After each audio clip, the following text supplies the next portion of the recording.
Hi everyone, I'm Nabil Hannan, Field CISO at NetSPI, and this is Agent of Influence.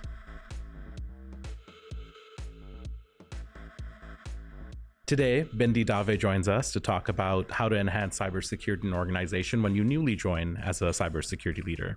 So Bindi, so nice to have you. Thanks for being here. Thanks for having me. So why don't you start by maybe telling us a little bit about yourself and where you are today professionally? Sure. I am at DigiCert. So DigiCert is you can think of it as the leading provider of digital trust across the internet. A lot of our customers are, I think 80% of our customers are Fortune 500 or so organizations, and I lead our security function internally. Excellent. And you have a diverse background. You've been to a lot of different places and played different pivotal roles across the industry from a cyber perspective. So looking forward to learning more about that today. So let's start by maybe talking about the concept you had mentioned to us before about the golden triangle and how that relates to cybersecurity. Do you mind kind of diving in on that and elaborating? Sure. So throughout my career in cybersecurity, I started out in project management and program management. And I've had the privilege of working in many different industries, both in house and in consulting capacities at various size organizations. And this concept of the golden triangle really helps round out that conversation because it looks at like the three legs of a triangle: your people, your process, and your technologies. And when either of those legs of the triangle are askew, you start noticing problems in, I'll say, the organization, because when we look at security, it should be really considered a platform, as it should be considered in each vertical, right, area of the business. It's not just a silo or a pillar. So those being in balance is pretty critical. Would you say then when you come into a new organization as a cybersecurity leader, there's obviously some considerations you have to factor in order to ensure that what you're building out as the security journey evolves for that organization is pretty well robust. Would you say that the golden triangle has helped you from that perspective to ensure that you're not only focusing on one area per se, but also focusing on building out a program that's more well-rounded across all of those domains? Yeah, absolutely. So if you think about our different programs in security, right? Not such as identity and access management, or such as your infrastructure security or your endpoints and how you're securing them. There are going to be technologies that you're going to need to use to automate your understanding and visibility of those assets, whatever term we want to use assets for here. And then that technology needs to be supported by processes, which you also have to understand and have visibility into. Then your people, right? So your people, you have to have an understanding and visibility of those.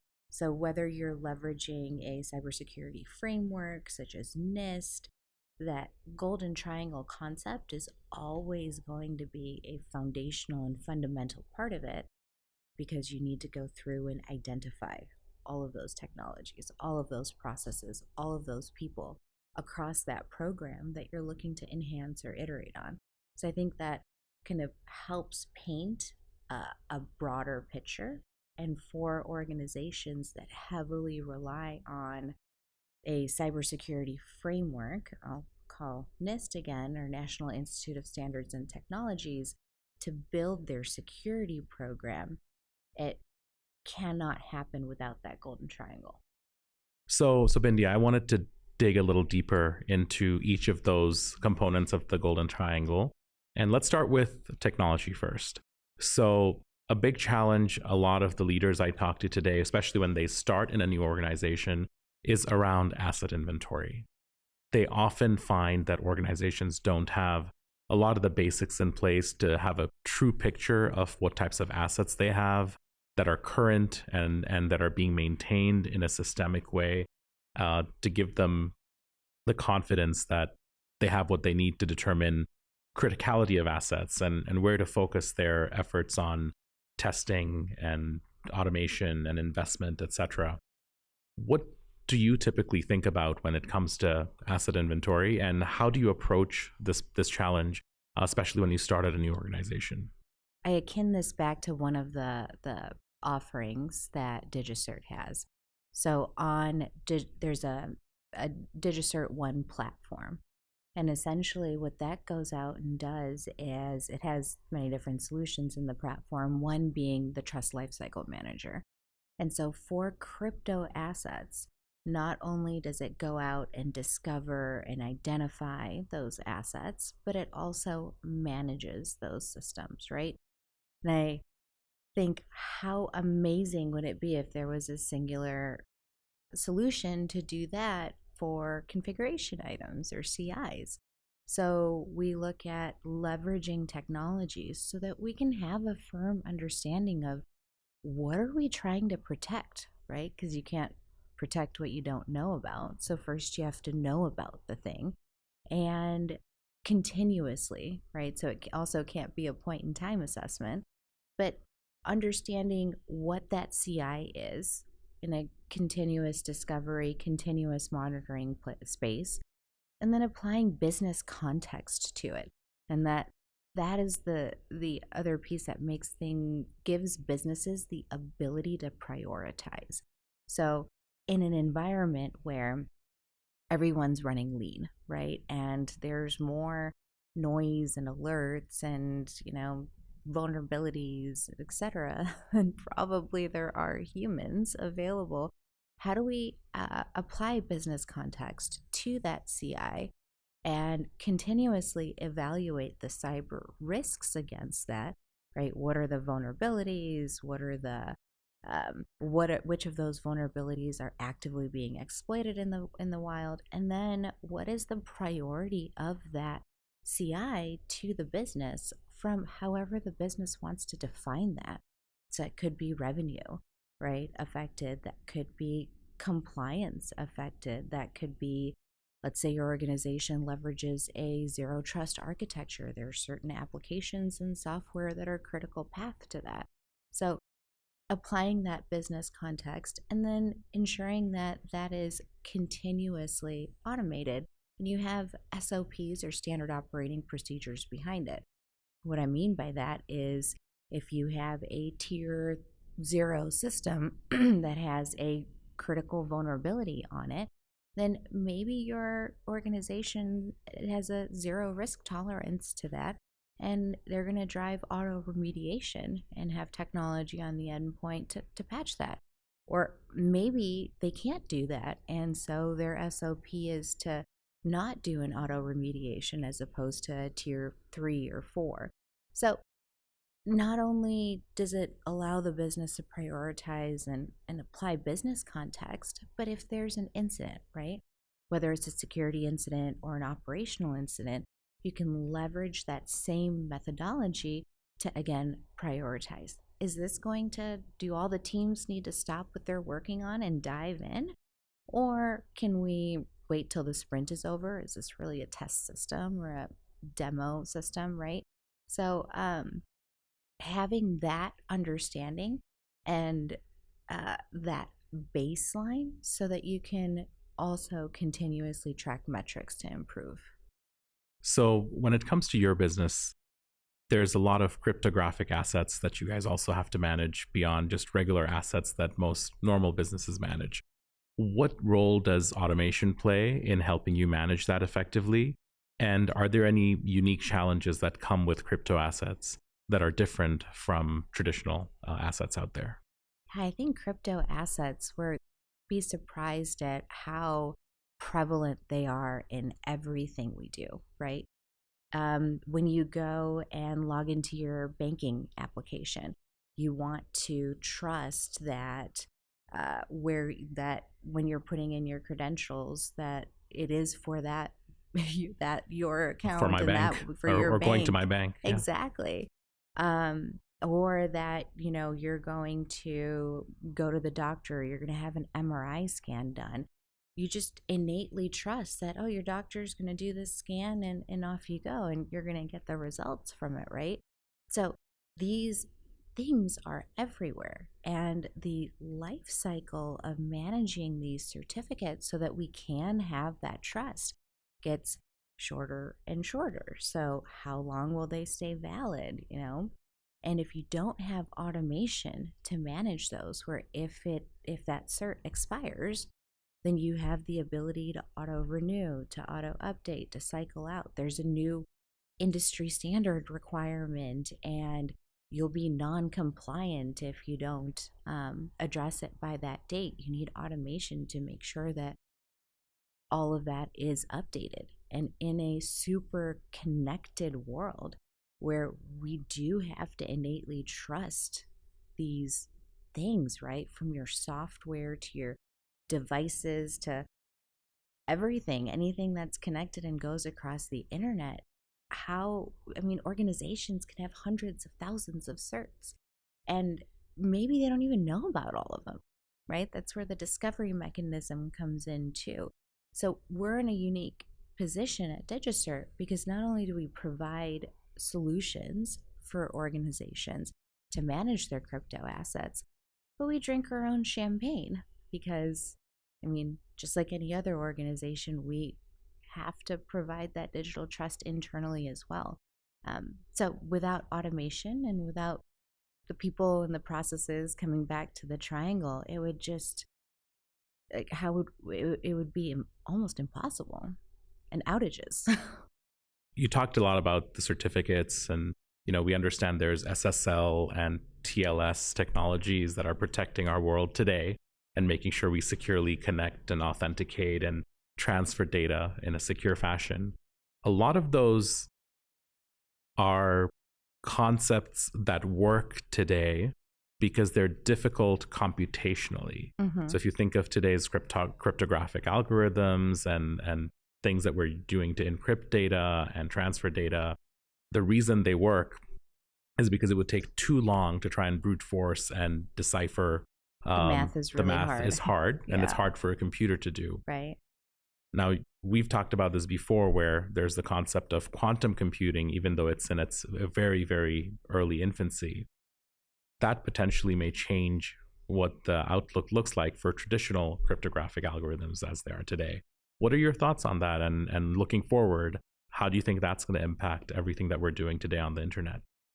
I was actually chatting with a few folks about this at Black Hat earlier this week, and the analogy that they put out there was, Hackers, the movie. It's here, right? But no, we call it post-quantum computing. When those quantum computers are out and those algorithms, they can be broken. We need to be prepared for a world like that. Just like we talked about, we need that digital trust, and everything is super interconnected. And how can we trust it if that encryption is the mechanism in which we are gaining that confidence?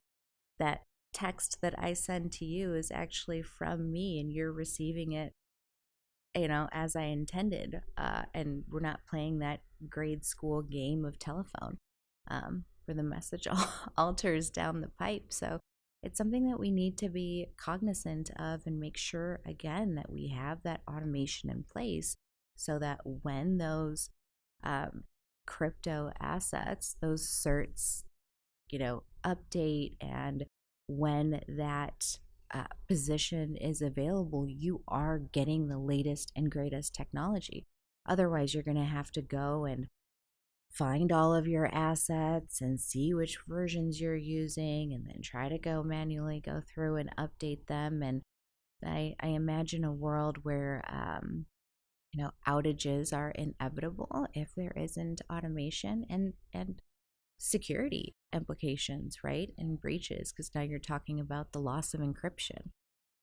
So something that we should be cognizant of, but similar to your asset question earlier of what do I do when you go into an organization and you baseline the maturity of the organization, I put in a risk exception process to gain an understanding of the types of iterations that we need to look at for the security program. in various risk decisions so that they can get tracked, but also the technology to now discover all of those things. It's the same thing on that side, just a different lens. So you need to make sure that you have an understanding of it, where it's located. When that day inevitably comes, you have the ability to recover from it quickly. So I think that gives a perfect pivot point for us to then start talking about the process side of things. Yeah. Since you bring up the risk exception process. From your perspective, are there certain heuristics or frameworks you're using that help you determine when and what type of risk is okay to accept? And more importantly, you may not be the one accepting the risk. It may be the business accepting the risk, but you're actually guiding them on what the risk is and informing them on what the risk is. How do you approach that challenge? And how do you ensure that people who may not be security savvy, they make risk-based decisions and sign off on risk in a way and have the right understanding of what that risk really means? Sure. So we're talking about earlier in an organization, right? And it takes a little while to get into the groove and fully understand the mechanics of an organization. So it cannot be a siloed process. And this is where the people portion of it comes in. When I build a risk exception process, cybersecurity frameworks and standards are a great starting point, but we have to take the practicality of it, right? The practical approach. And in many organizations, I haven't seen very successful models of, hey, fill out this robust form. This one person on this one team is going to make decisions, and they're going to put it in a risk register, and they're going to create JIRA tickets to track. So the approach that I've leveraged is starting with SLAs, right, for remediation, depending on the criticality of the security risk to whatever we're talking about. And with that baseline also helps drive an automated approach as a step 3 or 4 into the overall automation process. But when you have those SLAs in place, right? Let's say you're going to find a vulnerability and you're driving remediation.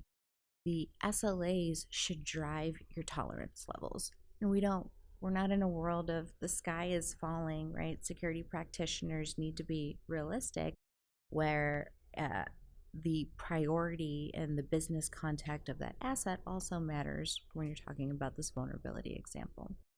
So with it, if they cannot do the thing within the time frame that they're asked to do it, this is where they file for a risk exception.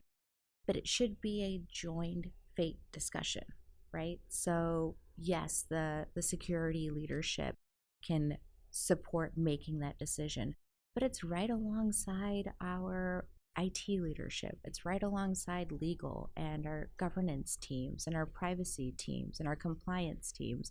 So think of it more as a cohort that helps to make that decision.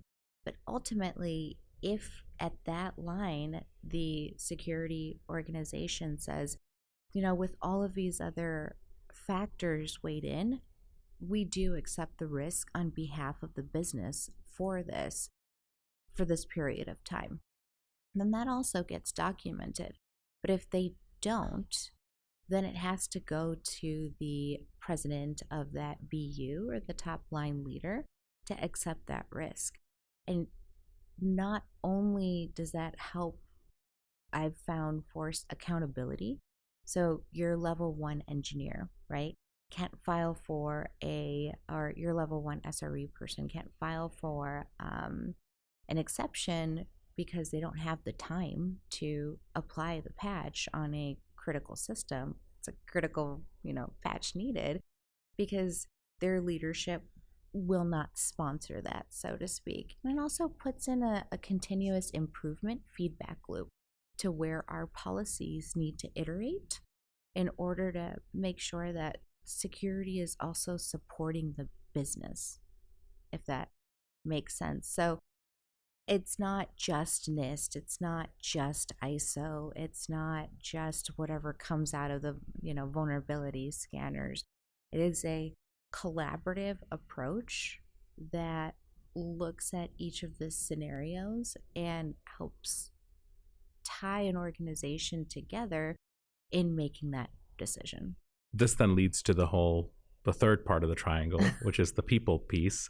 Now, when we talked about certificates and authentication, we have trust that gets built because we have things like certificates, so you know that you're trusting the party you're talking to. When it comes to the people side, you have to kind of build trust again to actually collaborate and manage these risk management frameworks and processes, etc. Mm-hmm. How have you found that you are able to build trust, especially when you're new in an organization, so that then you can actually start collaborating on how to manage risk across the firm? I'm a firm believer that it's important to be an active listener, especially when you are in your learning phase, right? And you're learning about the organization. I have worked for and with a broad range of leaders, directly and indirectly. And there have been folks that have come in and wanted to drive a lot of change very early without having an understanding of why some of the things that are in place are in place, right? And that sends a message, especially in established organizations where everything that you did before this sucked. And here I am. I'm here to save the day. I can't believe you lived life without me. And goodness. So what do you think those people are thinking? Like, check out the ego on that one, right? We were here before you. Came guns blazing. Yeah. And we'll be here after you. So having an understanding of how the business operates, why it operates the way that it does, and joining forces to set a goal and then work towards that goal, whatever it is, right? I see a lot of security teams, or I have seen a lot of security teams want to go in and say, I'm going to deploy this. We're going to do DevSecOps. And great. But they don't even talk to the architects or the developers or the engineers in the CTO organization. Not great, right? Because they're the ones that are living and breathing the programs that we put in place. Of course.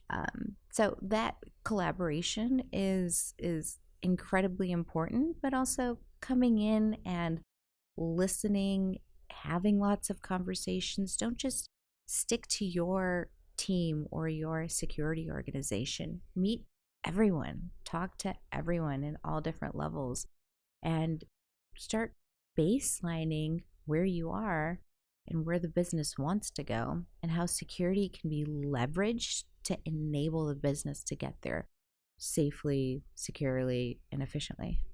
So I'm very curious to understand from your experiences, are there certain differences when it comes to building trust and collaboration with leaders who work in the cybersecurity program versus leaders who don't work in the cybersecurity program?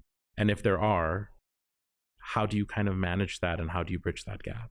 So I go back to, I'm going to answer the second part first. So I go back to my program management, project management, and leverage this thing called a DAISY decision-making model.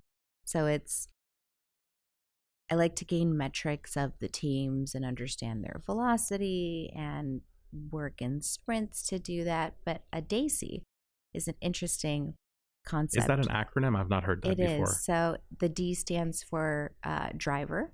Your A are your contributors, your A are your approvers, your C are your contributors, and your I is your informed. So if you were going to connect it to the more tactical RACI for project delivery, which is more common as a responsibility matrix, your A in your RACI, so who's accountable, is your D in your DAISY, who's your driver. Okay. Right? So that puts some context there. So when we're building these programs or establishing the business requirements of my IAM program, and I'm going to put in a zero trust architecture. How am I going to go about doing that? It's interesting to use this conflict resolution model because we say, security will be the driver for this because this is a common security program or pillar or whatever. It's so interconnected though, right? But your approvers, depending on the level of impact for the program, are going to can have multiple approvers. You can only have one driver though. So here's your CTO and your CISO. Let's have a conversation about how we want to put these programs together. And it helps, and contributors across the board, right? So it helps bring that fusion and that infusion and relationship together, where in older models or different types of models, security would be delivering something and then you'd get a bulletin or a notice that this was done and now you have to use it, right? And it just helps that shared pain and faith, for lack of better words, but helps remove the conflict in those decisions. That makes sense. And then what would you say is the key difference then between a cybersecurity leader versus a non-cybersecurity leader? Oh, I think it's brass tacks. It's as different as saying yes and no, right? And you have to find that medium ground. I think security is shifting though. It's instead of the no, it's getting into the yes, but. Correct. So, we're getting there. I think that's true. I think I meet hybrid. more and more security leaders that understand that security has to be an enabler for the business, not a blocker. And how do you do that effectively? I think that cultural shift is coming, which is nice to see. So the other thing I would love your perspective on is understanding what you think for people who may not be in the cybersecurity or a technical field today, given we understand there's a talent shortage in cybersecurity. What advice would you have for them if they wanted to maybe change directions in their career path and pursue something in the cyberspace? Do it. Simple. Nike. Yeah, just do it, right? But you don't have to be overly technical, but you need to have an understanding of what the goal is that you're working towards, right? Is there a certain mindset of people that you think thrive or do better in cybersecurity versus others? I do. The people that are infinitely curious. You have to be a lifelong learner in this field, right? You have to understand. You don't need to understand necessarily all of the intricacies of the technology, but you need to understand the why and the what, and bringing even the softer skills to that forefront. But if you're not curious and you don't want to live and breathe it, and you don't want to get that call on the weekend or on at night that there's an event that you need to go and triage, then I would moderate what type of role you want in security. But I think there's enough space for all different types of skill sets as long as you're going to get out what you put in. We'll end with that mantra then. Just do it. Do it. That's the mantra. Well, Bindi, thank you so much for being here. It was truly a pleasure, and hopefully we get to do this again. Thank you. Thank you for joining us today. You can find more episodes on YouTube or wherever you listen to podcasts, as well as at netspy.com/agent of influence. If you want to be a guest or want to recommend someone, then please reach out to us at podcast@netspy.com. And as always, stay proactive, my friends.